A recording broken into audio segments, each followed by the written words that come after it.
All right, welcome. Today we are doing a deep dive into a really critical drug that, trust me, you're going to encounter constantly, midazolam.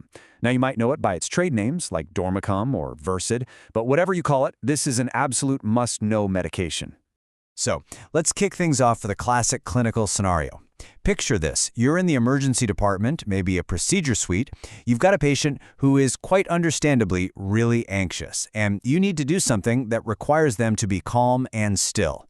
So, how do you provide comfort, sedation, and maybe even a little amnesia, all while doing it fast? Well, the answer in so many of these cases is midazolam. It is one of the most common and frankly versatile sedatives we have in medicine. And in this guide, we're going to break down exactly why. So, midazolam belongs to this really famous family of drugs called benzodiazepines, or benzos for short. This whole class is known for its incredible range of effects on the central nervous system. I mean, they can do everything from reducing anxiety and inducing sleep to relaxing muscles and even stopping seizures. And because it's so versatile, it is a true workhorse. You will see it used to calm a patient's nerves right before they head into surgery, to provide sedation for things like setting a broken bone or doing an endoscopy, and to keep critically ill patients comfortable on a ventilator in the ICU. It's even a first-line drug for stopping a seizure that just won't quit. So you have to wonder, how does one little drug manage to do all of this? Well, the magic is really in how it works. So let's zoom into the molecular level and see what's actually happening inside the brain. The whole secret behind midazolam is its ability to basically amplify the effect of one of the brain's most important chemical messengers. It's not creating a new signal, it's just turning up the volume on one that's already there.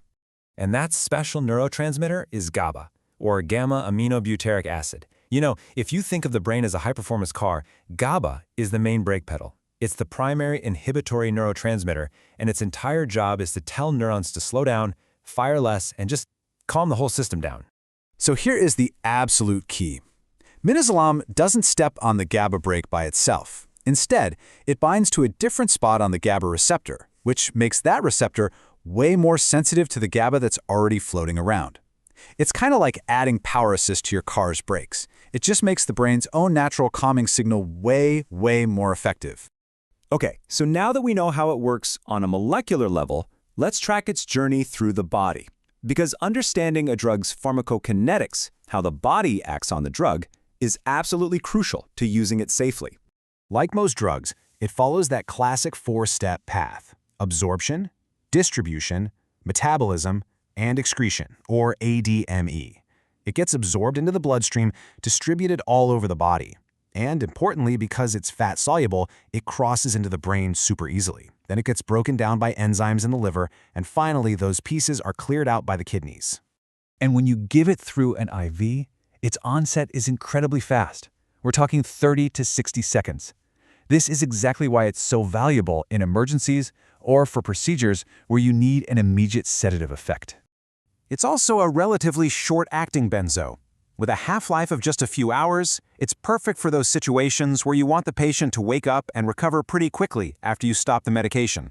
But you know what they say, with great power comes great responsibility. Midazolam is a potent drug, and you absolutely have to know the risks, and, just as important, who should never get it. So let's talk about the red flags.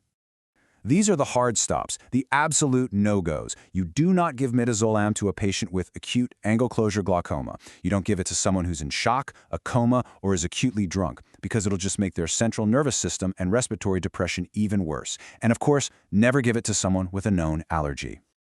Okay, listen up, because this is huge.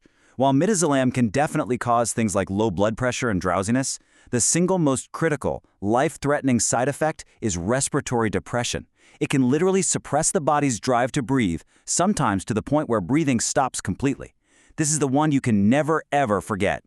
So, as a future clinician, what does all this mean for you day to day? How do you use this powerful tool safely? Well, it all comes down to having a solid checklist and knowing your priorities. The key word here is continuous monitoring. Know your patient's baseline before you even think about giving the drug.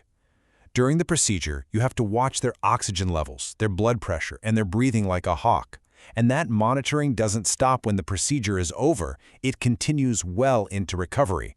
And always have airway equipment like a resuscitation bag and oxygen right at the bedside, just in case. And remember, your job isn't done when the procedure is over. Patient safety depends on really clear communication. You have to explain to them, hey, this is going to make you feel really sleepy. And it's totally normal that you probably won't remember any of this. And most importantly, you absolutely cannot drive home and don't operate any heavy machinery or make any big life decisions for at least 24 hours. Okay, finally, let's cover a classic board exam trap that is also a super important real-world clinical pearl. It has to do with what happens if you accidentally give too much midazolam. In the case of an overdose, we actually have a reversal agent, an antidote, called flumazenil. And it works by basically kicking midazolam off of its binding spot on that GABA receptor, which then reverses the sedation and the respiratory depression. Pretty cool, right? But here's the trap. Look at this critical mismatch. Midazolam, the sedative, hangs around in the body a lot longer than flumazenil, the antidote. Do you see the problem that's about to happen here? So, I have to ask you, what do you think happens when that shorter-acting antidote gets all used up and cleared from the body, while the longer-acting sedative is still on board? Resedation. That's what happens. Your patient can wake up, they can seem totally fine, and then, as the flumazenil wears off, they slip right back into sedation and respiratory depression. The takeaway here is crystal clear. Any patient who gets reversed with flumazenil needs prolonged, careful monitoring. And just to leave you with a thought, this whole principle of a duration mismatch isn't unique to benzos.